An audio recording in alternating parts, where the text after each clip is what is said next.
I have 4 names, 4 cities for you, 4 cities / countries as a recommendation from me to you in terms of a country or a city that is a good first time traveling to Africa friendly destination. Auntie Tiffany, if you're watching, this is semi-dedicated to you. You've inspired this video actually. So you and your friends, maybe your family, you might want to watch this as well.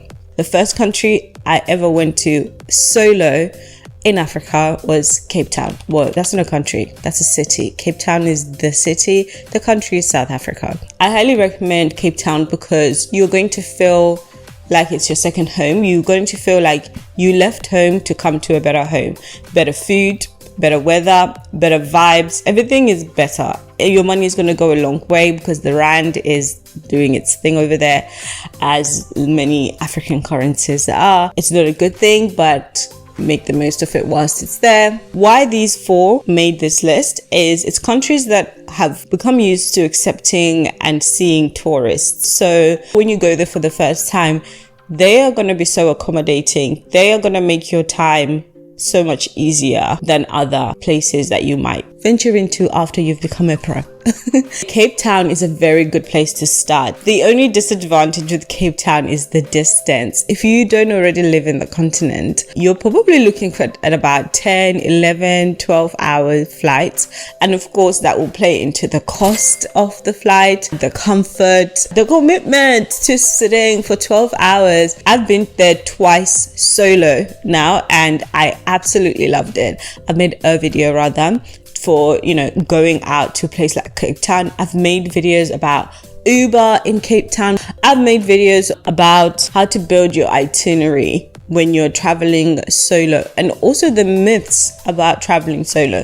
One of the myths I mentioned in that video is you do not actually end up feeling solo if you do not want to, because Cape Townians are so social. They're free and they're friendly and they're forthcoming. That makes it so much easier to socialize. When I went out there, I absolutely loved it. I basked in the food. The quality of the food is amazing if you know where to look, if you go to the right place. I basked into the nightlife. Listen, Amapiano is doing its thing right now. Make the most of it. You are in the city where it's at. The one that I wish I could do is to go to those primary schools when you see those kids busting out moves in the playground and in the class. I don't know what learning they're doing, but it seems like that's where all the dances are coming from. I would love to go to like a sports day. One thing I love about traveling is having enough time to just stay and do as an average person, just immersing myself into the mundane day to day. Most places I travel to, I'm like sticking out because I'm obviously a tourist, because I'm black, right? And because most of the destinations I've been to are European countries. But in Cape Town, I just felt like I'm home, like my people's. And it's only when I spoke in a conversation that you could pick up there is something there. I would say put Cape Town on your list, therefore. Second on my list is Marrakech, the city in Morocco. I've been to Marrakech twice. If it wasn't the trip that I did recently to Marrakech with my sisters, if I was basing it on my experience the first time I went to Marrakech, I don't think it would have made this list. Something has changed between then and 2024. And it was a much more friendly atmosphere. We were coming home at 3 a.m, walking back to our Riyadh. I'm not recommending this. I'm just saying this is how comfortable we got.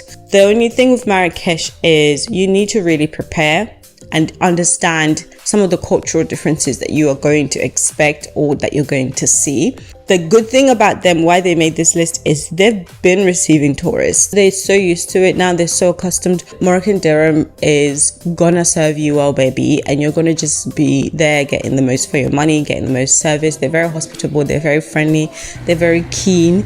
They can be very passionate, and sometimes that can cross into aggression.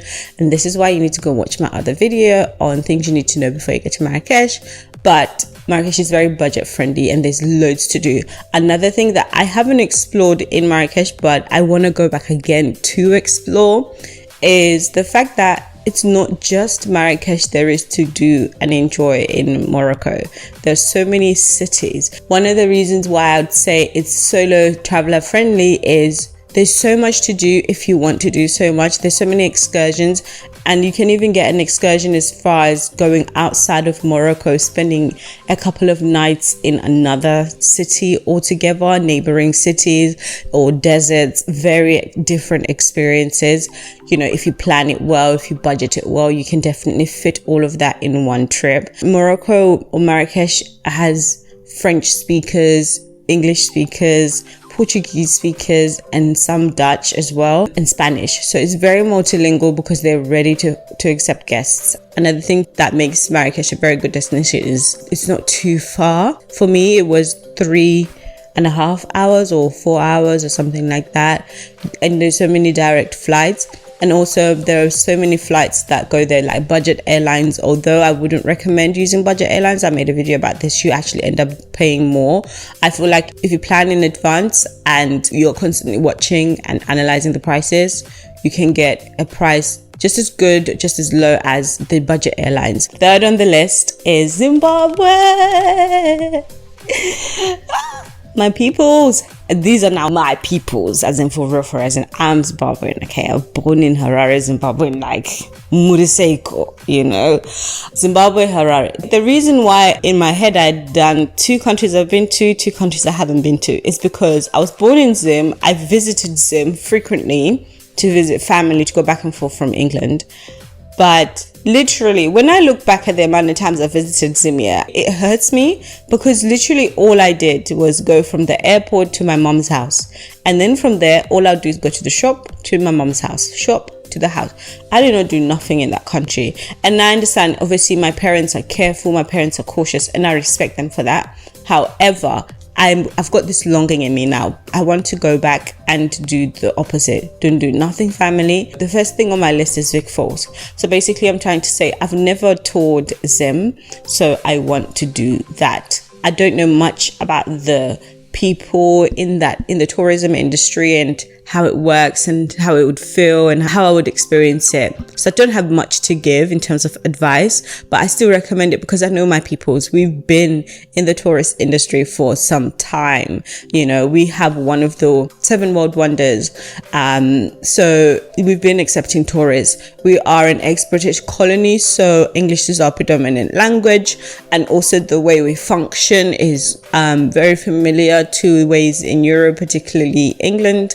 And I say that to say it will be easy for you to just be comfortable. We used to be referred to as the bread basket of Africa. Do you know how deep that is? In terms of produce, in terms of food, in terms of hospitality, that is our center. We're not religious, predominantly Christian and Muslim, but we're not religious, so you feel comfortable.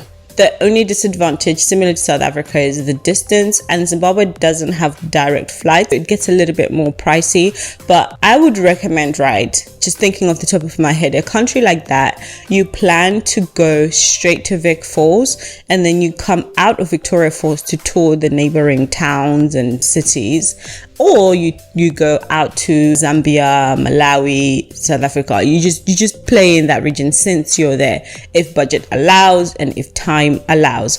Baby, go. I'm saying this to myself, and I'm going. Like, I don't know when I'm going, but I'm going very soon. Last but certainly not least, a country on my heart, Kenya, Nairobi. I'm coming. That country is so beautiful, and the reason they've made it on my list once again is because they've been in the tourist industry. I think it's the top contributor to their GDP in terms of hospitality. I think it is. They're used to you and I coming and going, both black people, white people, and everything in between. I've had a snippet of it because I spent about 23 hours in transit in Kenya intentionally. So I went through a phase of traveling, and we would intentionally pick the flights with the longest, as long as possible, transit times, because what used to happen is they'll give you a free hotel. So what then happens is you can go gallivanting, you can go and do your shenanigans. It used to be a really great way to try and test a country before you commit to a whole hotel and days there. I've been saying I want to go to Kenya. I haven't done it yet, but honestly, 2025 at the very least, Kenya will see me. Kenya, put it on your list. I did a safari for the first time ever in my life in South Africa. I'd love to do it in Kenya as well, because that's also their thing. And I want to attempt Kenya solo as well. Putting it out there in terms of my hopes and dreams, I want to do a little connect, right? I'll do Kenya and then I connect to another country I've been to. I'm thinking either Ghana or Nigeria, because I feel like when I was there, I enjoyed, but I could have done more. I always feel like I could have done more with my time in terms of doing wild things like going to the village or just something wild. I want to experience real authenticity. That's me. So therefore, I'll always preach that. Anyway, Kenya from a flights connection point of view is not bad. There's so many direct flights. Actually, when I was flying to Zim, we would book flights that stop in Kenya, Nairobi, and then connect to go to Zim. So it's a great hub for connecting to other countries. I don't know much about how the current events are, safety, economy, currency, but the way I see it is if you have that many airlines going in and out, I think Nigeria bought an airline or is loaning an airline from Kenya, and they have their own airline. So all these things represent a country that has leaders that are somewhat doing things that make sense, that are somewhat prioritizing increasing the value of their offerings. And these are all good signs, you know, and they've been in the tourist industry. I keep repeating this because for you, it means that you're not going to stick out like a sore thumb. You're not going to experience, they're ready for you. You're not going to experience higi-haga unless it's just an unfortunate moment. Obviously it's not a guarantee. I'm very excited and I would highly recommend that you add Kenya to your list as well. That moment in time, although it was just a snippet, it left me with such a beautiful impression and left me feeling I need to come here and spend some time with you. Anyway, that is all on my list. I think this list says to you, don't let this media lie to you. Obviously, don't go and visit a country that is mid-war or that's got protests or riots. Don't do that, okay? But the idea that a country is bad, just is bad. If you Google Marrakech right now, you will be put off because of the things that come up.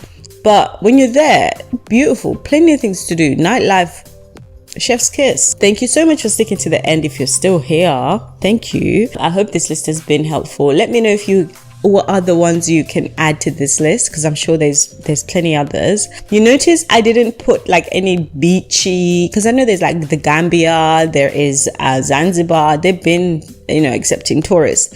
I'm just not a beach girl. I'm just not really about staring into blue. It's just not me, you know. So I like going up and down, seeing city life, people, you know, people hawking, you know, a little bit of stress. I like a bit of chaos. No stress on me. I don't like stress, but do you know what I mean? Yeah. Anyway, I will see you in my next video. Thank you so much for staying to the end of this one. I hope it's been helpful. Share your thoughts and comments down below and stay safe out there. Until next time. See ya.